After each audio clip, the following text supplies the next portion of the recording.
Good day everyone, I'm Guy Ezekiel Esbual and welcome to my video tutorial about program flow iteration statement.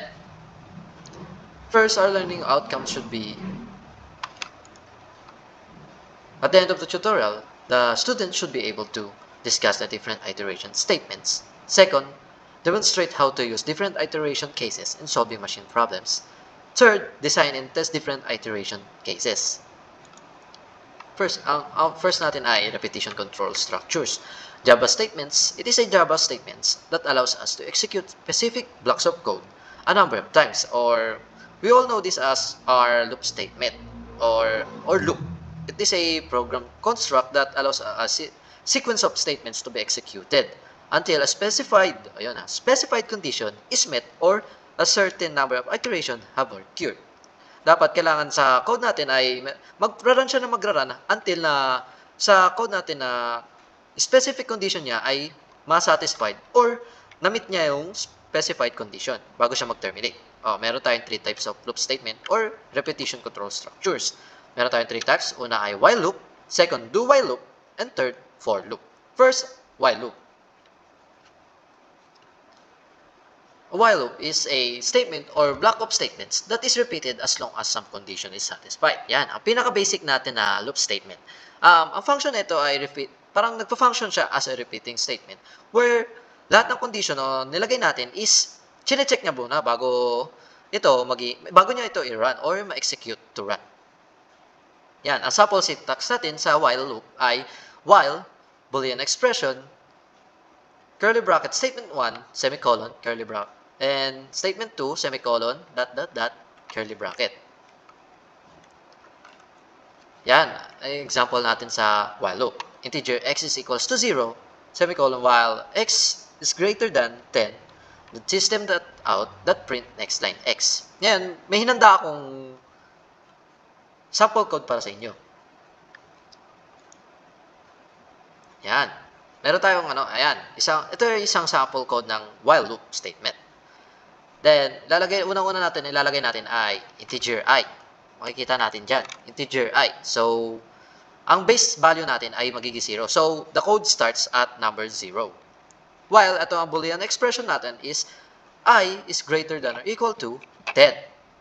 So, our expression natin sa boolean ay number 10. Then, for our statement number 1, a system.out.print next line is number colon and plus I. So, yung I natin is the variable which is 0. It starts at 0. Then, kapag nirun natin siya,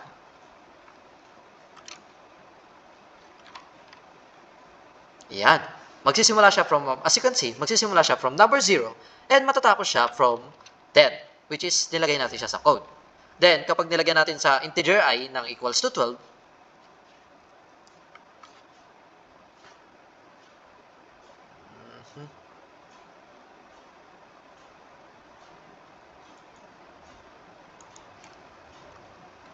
integer I is equals to 12. Yan. Then, while pag nira natin siya, ito-terminate niya agad and hindi siya magpapakita ng value. Yan lang. Then, let's move on na sa do while loop. Ayan. Ang do while loop it is a similar to the while loop. Parehas lang siya sa while loop. And, it is a statement inside a do while loop are executed several times as long as the condition is satisfied. The same as while loop na patuloy lang siya ng patuloy na i-execute hanggang sa satisfy ang condition na nilagay natin sa ating code. Yan. A sample syntax natin is do statement 1, statement 2, while boolean expression. There. Meron tayong example for that. Yan. So, makikita natin na same variable ang ginamit natin. Integer I is equals to 0. Then, ang pinagkaiba siya sa while loop, meron siyang do, which is our first, makikita natin sa first syntax natin.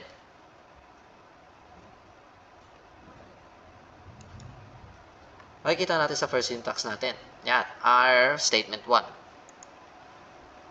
So, sa statement 1 natin, lalagay natin na system.out.print next line and the number colon plus I, which is our variable, our base number. Then, I++. Yun idadagdag natin sa number dun.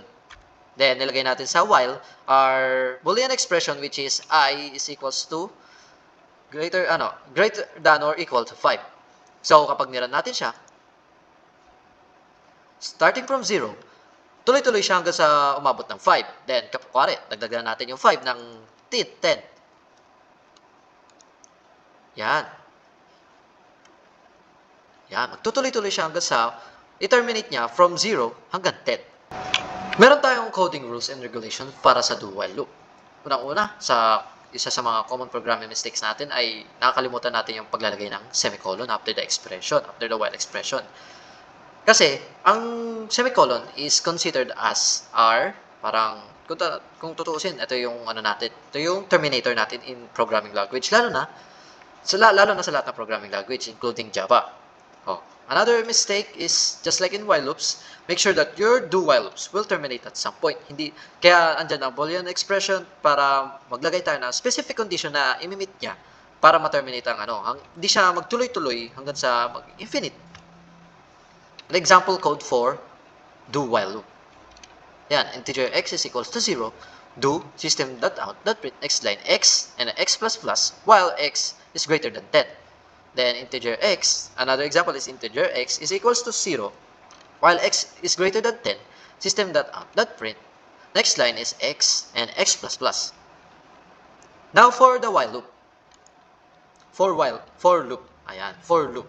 It allows the execution of the same code a number of times. A for loop in Java is a control flow statement.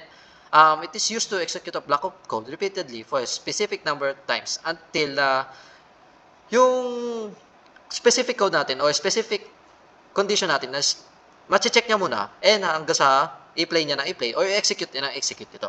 For the syntax, meron tayong for initialization expression, the loop condition, and another is step expression, statement 1 and statement 2. Meron tayong tatlong condition dyan. Initialization expression, makikita natin sa for initialization expression.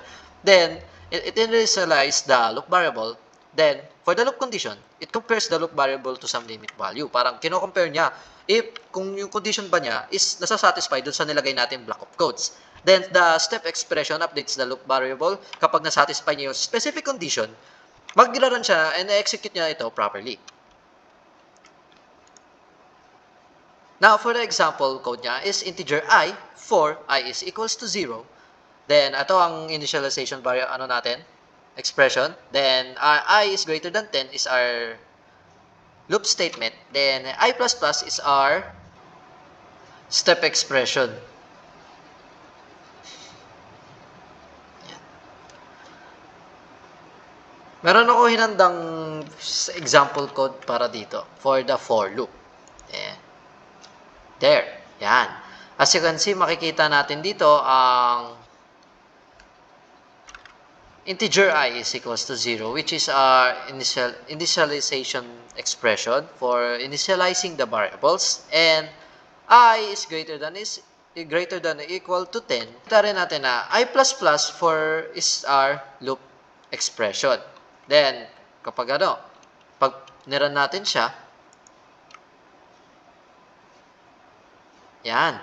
Gagana siya ng tuloy-tuloy siya. I-check niya muna kasi ang mga variables na sa integer I kung nasasatisfy ba ng ating loop expression o kung nasasatisfy ba ng ating loop statement ang sa initialization variable natin, sa nilagay natin variable. Kuwari, sa integer I is equals to 10, nilagay natin ng 12, pero nilagay natin sa integer I equals to 0, I, 20. Kapag niran natin siya, hindi siya gagana. Kasi, mali yung nalagay nating loop statement para magtuloy-tuloy ang magtuloy-tuloy ang code. Kasi, sa for loop, chinecheck niya muna ang block of codes before niya i-run or i-execute properly.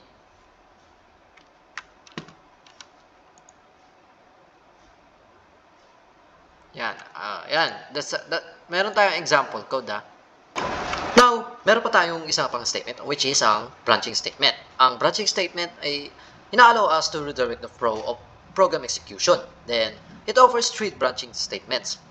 Una, ang most common branching statement ay break, or ang break ay breaks or terminates the loop and transfers the control outside the loop. Just from the word break, parang sinisira niya ang ating program code or tinatapos niya, tina-terminate niya. Meron tayong dalawang break statement, ang unlabeled break statement, which is used to terminate the loop that is inside the loop. It is also used to stop the working of the switch statement. Then, for the labeled break statement, kapag meron tayong nested loop sa Java, pwede natin siyang i-terminate using the labeled break statement kapag may labeling tayo dun sa nested loop natin in Java. Then, ito-terminate nito ang innermost loop, hindi sa outer. Yan. Sa unlabeled break statement natin, meron tayong example code para diyan. Gagamitin natin ang for loop, integer text expression update, then code. Yan. Meron tayong hinandang example for that. So, makikita natin na meron tayong integer I is equals to 0 and for ang ang initialization variable. And makikita na ang loop statement na I is greater than or equal to 10. Then, makikita natin ang unlabeled break natin which is below na nilagay natin sa Boolean expression na I is equals to 6, which is doon niya tatapusin yung code. Kahit na ilagay natin sa loop statement natin ang I is equals to or I is greater than or equals to 10, tatapusin siya sa 6 kasi doon natin siya binrake. Rerun natin. Yun, tinapos niya before mag-6. Kapag nilagay naman natin siya ang 6 sa yung I is equals to 6, ilalagay natin siya sa 10. Yan. Masasatisfy ang code niya na hanggang 10 siya iti-break. There. Yan, makikita nyo hanggang 10. Yan ang function ng unlabeled break. Parang kapag nilagyan natin ng break na unlabeled, i-terminate niya agad-agaran. If i-terminate niya yung block of code kapag sa nilagay nating expression ay nasatisfy doon.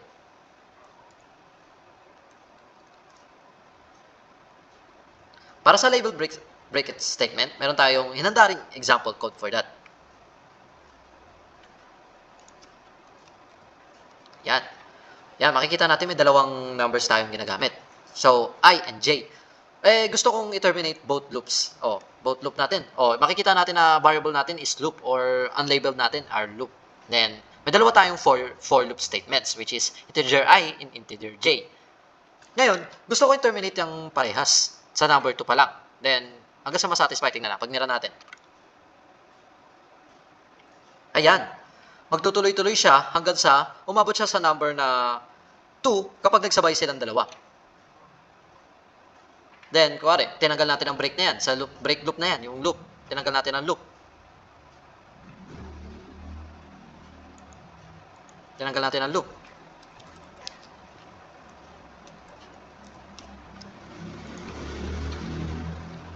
Tatapusin siya at magtutuloy-tuloy siya hanggang sa mag-number 3. Hindi siya nasatisfy dito sa I is equals to 2 and sa J is equals to 2.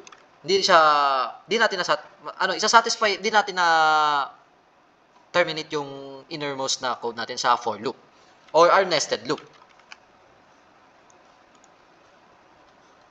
Yan, meron rin the second branching statement natin and the third will be continue and continue. It skips the current execution and pass the control to the start of the loop. Parang ang gagawin nito is tutuloy-tuloy niya and parang ililipat niya yung control structure natin from the start ulit. Hanggang sa tuloy-tuloy na siya and hanggang sa matapos. And it returns a value from a method. And this process will be done explicitly. Ito ang example ng mga control structure natin or ito ang control flow statement. Or kapag nilagay natin sa code, continue. And pwede rin naman siya ilagay natin as control flow statement. Pero mas maganda siya if continue. And for the return value, kung magre-return tayo ng value from any variables na lalagay natin return value or return kapag i-code natin siya. And that's all. Thank you for listening and watching. I hope na may natutunan kayo sa ating video tutorial about program flow iteration statement. Once again, I'm Guided Ezekiel Esbol and have a good day.